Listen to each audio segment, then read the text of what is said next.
नमस्कार। पिछली क्लास में हमने लगन की बात की थी। आज हम दूसरे भाव की बात करेंगे।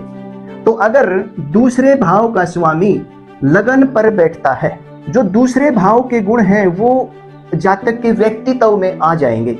यानी दूसरा भाव धन का है तो व्यक्ति धन कमाने की कोशिश में लाइफ टाइम लगा रहेगा। चूंकि दूसरा भाव वाणी का भी है तो व्यक्ति की वाणी जो है, यानी दूसरे भाव का प्रभाव उसकी पर्सनैलिटी पर आया तो जो व्यक्ति की वाणी है वह काफी प्रभावी रहेगी और व्यक्ति के ऊपर उसके परिवार कुटुंब का जो प्रभाव है वह काफी अच्छा और पॉजिटिव बना रहेगा। इसी प्रकार से दूसरे भाव का स्वामी अपने ही भाव में यानी दूसरे ही भाव में बैठ जाए तो यह एक महाधन योग बनता है। ऐसे जातक में धन को संचय करने की अक्षमता वह बहुत अच्छी रहती है, उसमें आर्थिक मजबूती बनी रहेगी और ऐसे व्यक्ति को परिवार का सुख बहुत अच्छे से मिलता है। इसी प्रकार से अगर दूसरे भाव का स्वामी तीसरे भाव में आ जाए यानी धन का स्वामी पराक्रम भाव में आ जाए तो क्या रिजल्ट देगा। इस अवस्था में व्यक्ति अपने पराक्रम या अपने प्रयासों से धन कमाएगा। लेखन कार्यों में उसकी रुचि रहेगी, अपनी लेखनी से धन कमाएगा और छोटे भाई बहनों के सहयोग से धन कमाने की जो अक्षमता है ऐसे जातक को मिलेगी। अगर सेकंड हाउस का स्वामी थर्ड हाउस में यानी पराक्रम भाव में आ जाता है। अगर दूसरे भाव का स्वामी सुख भाव यानी चौथे हाउस में आ जाए या बैठ जाए तो चौथा हाउस भूमि, वाहन, संपत्ति और माँ का है।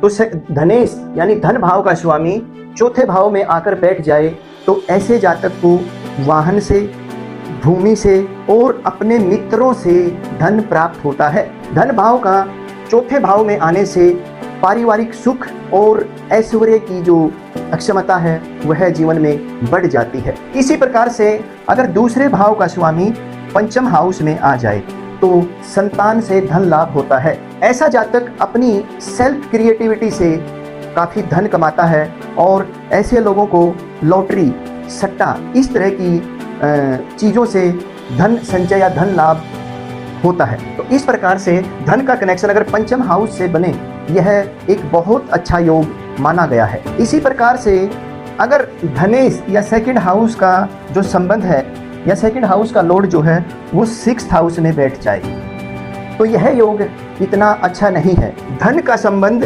मुकदमे, स्त्रु, कोर्ट कचहरी के केस इस तरह की चीज़ों से बन गया तो फल ये निकलता है कि धन मुकदमे पे खर्च होगा, लड़ाइयों में खर्च होगा या किसी आर्गुमेंटेटिव जो प्रोसेस है उसमें धन का जो है वो खर्च होने का योग इस अवस्था में बनता है। अगर सेकंड हाउस का लॉर्ड छठे भाव में बैठता है तो ऐसी अवस्था में आदमी नौकरी से धन कमाता है या किसी कंपटीशन से उसको जीतकर आदमी धन का जो है वो संचय करता है। अब इस प्रकार से अगर दूसरे हाउस का स्वामी सेवंथ या सप्तम हाउस में बैठ जाता है तो ऐसे जातक की जो पत्नी होती है वह धन कमाने वाली होती है। सेवंथ हाउस पार्टनरशिप भाव का भी है तो ऐसे ही अवस्था में जातक साझेदारी करके अपना आर्थिक धन कमा सकता है और व्यापार के क्षेत्र में भी धन कमाने की स्थिति बन जाती है अगर सेकंड हाउस का स्वामी सप्तम हाउस में बैठ जाता है। इससे आगे बढ़ते हुए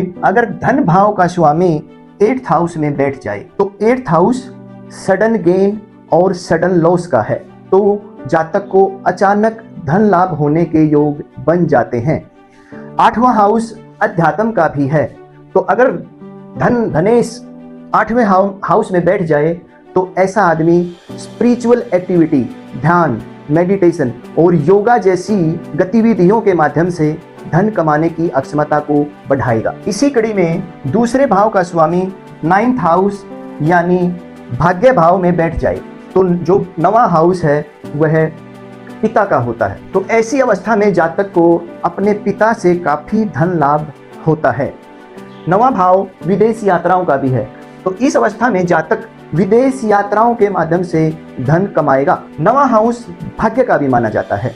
अगर धनेश भाग्य भाव में बैठ जाए तो व्यक्ति अपने भाग्य से भी धन कमाने की प्रवृत्ति में आ जाता है और उसको समाज में काफ़ी मान सम्मान मिलता है। इससे आगे बढ़ते हुए अगर धनेश 10th हाउस में अगर बैठ जाता है, यानी कर्म के घर में अगर धनेश बैठ जाए, तो व्यक्ति अपनी मेहनत के बल पर काफी धन अर्गम या कमाने की स्थिति में आ जाता है। अगर ऐसा जातक व्यापार करता है और धनेश 10th हाउस में बैठ जाए, तो वह काफी हाई लेवल पर अपने बिजनेस को ले जाएगा और एक बहुत बड़ा ब्रांड बनाने की स्थिति में इस अवस्था में जातक आ जाता है और धन जो है वो अपार अवस्था में कमाता है। क्योंकि धन का स्वामी कर्म के अक्षेत्र में आ जाए तो इसको एक तरह से राजयोग माना जाता है। इसी कड़ी में अगर धनेश आय के भाव में 11वें भाव में अगर बैठ जाता है, धन और आय बहुत अच्छा कॉम्बिनेशन इसको माना जाता है।